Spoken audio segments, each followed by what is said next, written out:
Bienvenidos queridos amigos y amigas, nos encontramos en el quinto y último video de Ética Cristiana. Este va a ser el video final que tocamos el tema este. Recordamos que en el video anterior hablamos del dinero, por ejemplo, que dijimos que el dinero es algo bueno que Dios nos ha dado para disfrutarlo. Si Dios ha bendecido tu vida, está muy bien que te disfrutes en estas cuestiones. Si estás intentando tener un mejor estándar de vida, si estás en una carrera, si en un emprendimiento, esforzándote en un trabajo, está muy bien. No tiene nada de malo eso, que uno quiera progresar, porque en definitiva el dinero es una herramienta que uno puede usar para cuestiones positivas y cuestiones negativas. A ver, por supuesto que si nosotros usamos ese dinero únicamente para complacernos a nosotros es una cuestión, pero si usamos ese dinero para ayudar a nuestra familia, a los hermanos en la iglesia o para cuestiones un poco menos egoístas, si lo queremos ver así, es algo que está muy bien. De hecho, necesitamos el dinero para predicar y proclamar el nombre del Señor en la radio, en un programa, en las páginas de internet, etcétera. Eso es una realidad en definitiva. El amor al dinero es el problema, esa es la cuestión que genera todos estos males, ¿no? Hay una realidad que está escrita en la palabra de Dios que dice que una persona no puede servir a las riquezas y a Dios al mismo tiempo. De alguna forma, cuando nosotros amamos al dinero, eso es algo que nos esclaviza y eso lo vemos en definitiva en el mundo de forma cotidiana. Todos los días vemos como las personas abocan sus vidas y el mayor de sus esfuerzos a acumular dinero o cuestiones materiales. Al que tiene muchas cosas es una persona alabada, que tiene mucha gente alrededor, y la que tiene pocas cosas es una persona generalmente que no tiene tanta preponderancia. También es cierto que Dios nos ama y se ocupa de nuestras vidas. Él es quien nos cuida, quien nos acompaña y controla todas las circunstancias tal cual lo dice en Romanos 8:28. Si nosotros lo amamos y lo seguimos, entonces, queridos amigos y amigas, no tengan duda de que Dios está al tanto de todas las cosas que suceden en sus vidas, desde las más grandes hasta las más chicas. ¿Amén? Bien. Ahora, ciertamente hay una realidad que es que a veces nosotros nos equivocamos y nuestros errores pueden tener consecuencias. Por eso es importante que de alguna forma seamos responsables, ya que Dios no nos lleva a pecar ni a equivocarnos, pero sí ciertamente nos va a acompañar si nosotros lo amamos, en definitiva. ¿Sí? Bien. Ahora vamos a tocar el tema del día de hoy, que empieza en Hebreos 13, versículo 7, y luego vamos a tomar el versículo 17, que habla justamente de lo mismo. Y dice así: acordaos de vuestros guías que os hablaron la palabra de Dios, y considerando el resultado de su conducta, imitad su fe. Bien, ¿qué es lo que nos transmite aquí la palabra? Que debemos de tener en consideración a quién, a nuestros guías, que pueden ser maestros, pueden ser nuestros pastores también. Los guías cumplen tres funciones básicas que las podemos sacar del versículo 7. Primero, marcan un rumbo, marcan una dirección, establecen un camino, por supuesto, ¿no? Por eso son guías. Luego hablan de la palabra de Dios y nos transmiten su verdad. Y por último, ¿qué es lo que hacen? Establecen un estándar, un parámetro, un comportamiento que nosotros debemos de tratar de imitar, por supuesto. Hablamos de maestros, de pastores, de guías que son conformes a la palabra de Dios, por supuesto, ¿no? De alguna manera todos somos discípulos y de hecho la gran comisión que Dios nos ha mandado, que el Señor Jesús nos manda antes de terminar su ministerio en esta tierra, antes de volver, por supuesto, es que hagamos discípulos en todas las naciones, que es algo más significativo que solamente predicar el Evangelio y la verdad del Evangelio, de Cristo Salvador, del que nos justifica, el que perdona nuestros pecados. Es un poco más amplio que eso, porque la palabra de Dios lleva muchísimas más verdades y tiene muchísimas más cosas sobre las cuales nosotros debemos de involucrarnos y aprenderlas. Y sin ningún lugar a dudas, un maestro, una persona que ya está preparada, que ya está capacitada, que ya se ha esforzado en todas estas cosas, nos puede ayudar en gran manera y es necesaria verdaderamente. Tenemos ejemplos en la palabra de Dios, como por el caso de Pablo con Bernabé. Sabemos que Pablo fue la persona que escribió el 75% del Nuevo Testamento. Sabemos todos del apóstol Pablo y sus grandes viajes misioneros a lo largo de todo el continente europeo, de parte de Asia, ¿sí? Desde Jerusalén hasta Roma. Él se movió fundando un montón de iglesias y básicamente fue el apóstol que trajo más impacto en el mundo gentil, es decir, en aquellos que no eran judíos. Y esta persona tan conocedora, fariseo de fariseos, esa persona que tenía gran celo por las escrituras, de hecho estoy convencido que hasta de memoria se las sabía, ciertamente esta persona necesitó pasar 14 años con Bernabé preparándose. Así que imagínense si Pablo, que hizo todas estas hazañas, este gran hombre, se preparó durante 14 años, cuánto más nosotros necesitamos también prepararnos. Qué tan importante es esta responsabilidad, en definitiva, ¿no? Ahora, como Bernabé preparó a Pablo, Pablo también discipuló a Timoteo. De hecho, tenemos 2 de las cartas que Pablo le escribe a Timoteo en el Nuevo Testamento.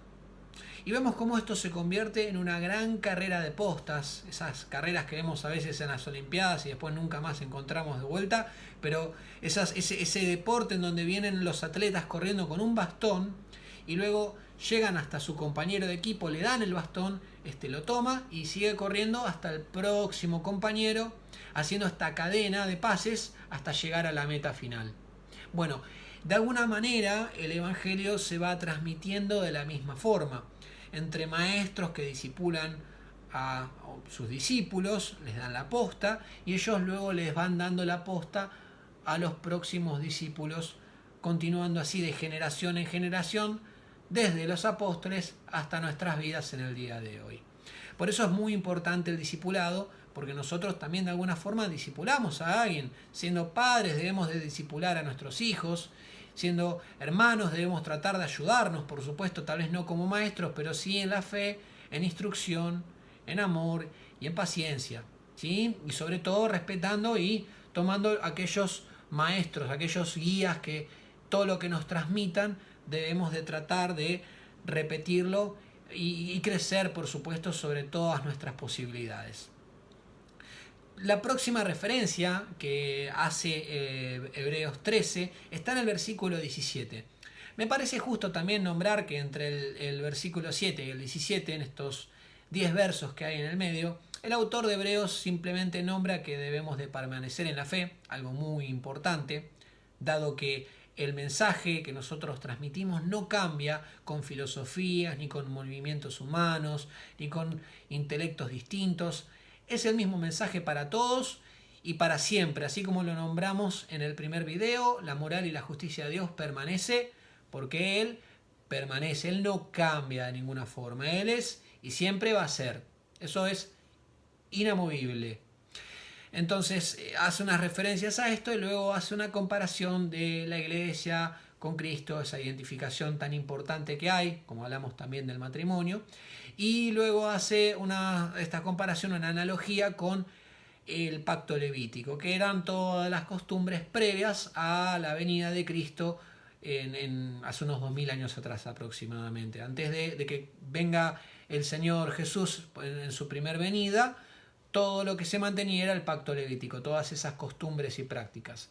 Y dice esto, Hebreos 13, 17. Obedeced a vuestros pastores y sujetaos a ellos, porque ellos velan por vuestras almas, como quienes han de dar cuenta. Permitidles que lo hagan con alegría y no quejándose, porque eso no sería provechoso para vosotros.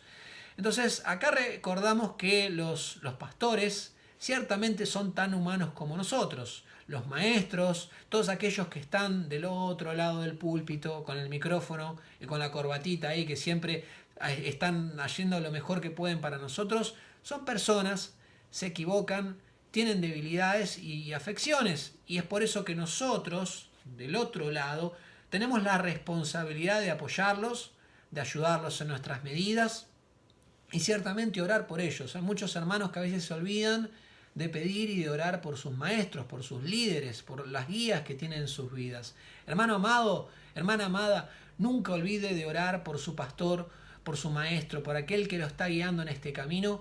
Nunca deje de hacerlo, porque es muy importante que esta persona siempre esté fortalecida, siempre esté de pie, porque sabemos que si la cabeza es golpeada, el cuerpo también se afecta. Y el pastor, el maestro que es cabeza en la iglesia, en las congregaciones, por supuesto, Cristo es la cabeza de toda la iglesia, pero dentro de las iglesias hay siempre pastores que están a cargo. Bueno, ellos tienen una responsabilidad muy importante.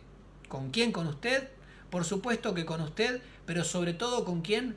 Con Dios. Como lo dice Pablo en Primera de Corintios, entre los versículos 4 y el 5, el que juzga no es el hombre en definitiva, sino es Dios. Por eso, como dijimos en primera instancia, aquellos hombres que son ciertamente varones delante de Dios, que han sido llamados fielmente por Él, que han sido llamados al ministerio, al trabajo, nosotros debemos de tratar de evitar juzgar su servicio y el trabajo que ellos emprendan, porque a veces cometemos ese error y hay que ser cuidadosos en esto, porque tal vez estamos juzgando lo que Dios hace. Y yo quiero que eso se evite de todas formas, porque tenemos que tratar de respetar las disposiciones del Señor. Una cosa es juzgar si la persona está transmitiendo un mensaje fiel, un mensaje conforme a la palabra de Dios. Como lo dice en Primera de Juan, debemos de juzgar todos los espíritus. Eso es necesario. Pero también es cierto que si los siervos vienen de Dios y son de Dios, nosotros debemos de evitar juzgar su ministerio, porque el que lo juzga en definitiva es Dios, y ellos no están allí haciendo ese trabajo para que nosotros estemos contentos y los aplaudamos, sino para que Dios se glorifique en definitiva a través de ellos en nuestras vidas. Y esto es muy importante que lo recordemos y lo tengamos presente siempre. Como dice la palabra en Mateo 12:25, el Señor Jesús dijo en definitiva, un reino dividido no puede prevalecer, y nosotros debemos de mantenernos unidos. Y no hay nada, queridos amigos, que dañe más al cuerpo que el hablar mal de otro cristiano, que un cristiano hablando mal de otro cristiano en frente de otras personas, y sobre todo si estas personas no son cristianas, hace mucho daño verdaderamente. Es algo que debemos de evitar, es algo que no tenemos que apelar nunca jamás a hacer ese tipo de cosas. Si hay conflictos, si hay cosas que nosotros creemos que debemos de hablar, está muy bien, vayamos y hablemosla con aquellos a quienes corresponda. Si es con su pastor, vaya y hable. Si tiene alguna cuestión que tal vez a veces existen esas asperezas, porque a veces me dijo, porque a veces pasó, bueno, vaya y yo le invito a que lo hable con gracia, con amor, entendiendo que él también necesita a veces escuchar de parte de los otros, ¿sí? Necesitamos a veces hablar, transmitir, y a veces nosotros también somos quienes estamos equivocados, por supuesto, y hablar estas cosas tal vez nos da una liberación, nos ayuda a descargarnos y a sacar cuestiones que quedan guardadas en nuestros corazones y no son positivas de ninguna forma. Esto es muy importante que nosotros lo comprendamos y lo pongamos en práctica, sobre todas las cosas. Queridos amigos, queridas amigas, entendamos que nuestro testimonio es algo muy importante y que debemos de tratar de cuidar siempre, sobre todo ante aquellos a quienes estamos tratando de traer a Cristo, a quienes estamos tratando de predicarles, de profesarles esta maravillosa verdad. No hay nada más lindo que una persona que cumple en su día a día, en su caminar, las mismas actitudes y cosas que con su boca dice, sobre todo en estos tiempos que, como todos conocemos, eso es algo atípico, no sucede de forma normal. Muchas veces se dicen cosas que luego no se hacen. En este caso debemos de ser la excepción, debemos de cumplir con todo lo que nosotros digamos. ¿Para qué? Para representar así al Dios maravilloso que tenemos en nuestros corazones de la forma más fiel de todas. Los invito a que lean Daniel capítulo 6. Daniel era un siervo de Dios maravilloso que fue usado en gran manera, y esta persona estaba a cargo sobre un montón de cosas. Y cuando hubo gente que estuvo celosa y quiso tomar su lugar, buscó cómo destruirlo y no encontraron nada, absolutamente nada. ¿Cómo fue que quisieron hacerlo? A través de la fe de él, del amor que tenía por Dios. Qué lindo es que cuando una persona nos mira y tenga que criticar algo, critique que amamos a Dios y no pueda encontrar otra cosa. Amén. Les doy las gracias por este tiempo que han compartido conmigo nuevamente. Vamos a orar y nos encontraremos en un nuevo tema para la próxima vez. Amén. Señor y Padre Santo, damos las gracias por tu nombre, por todo tu amor, oh Dios del cielo, por la palabra que tú transmites a nuestras vidas, por esta gran verdad que tú traes a nosotros, oh Dios. Doy las gracias por todo ese amor y por toda tu palabra preciosa y por la vida de mis hermanos. Te ruego que nos permitas caminar conforme a tus pasos, a tus planes y a tus deseos y así representar tu evangelio de la mejor manera de todas, Señor, conforme a la imagen de Cristo que tú quieres que tengamos, Padre. Damos las gracias por todas las vidas que están acompañándonos. En el nombre de tu Hijo Jesús, bendícelos en sus necesidades y ayúdalos en su diario caminar, Padre. Amén y amén. Nos encontramos en la próxima.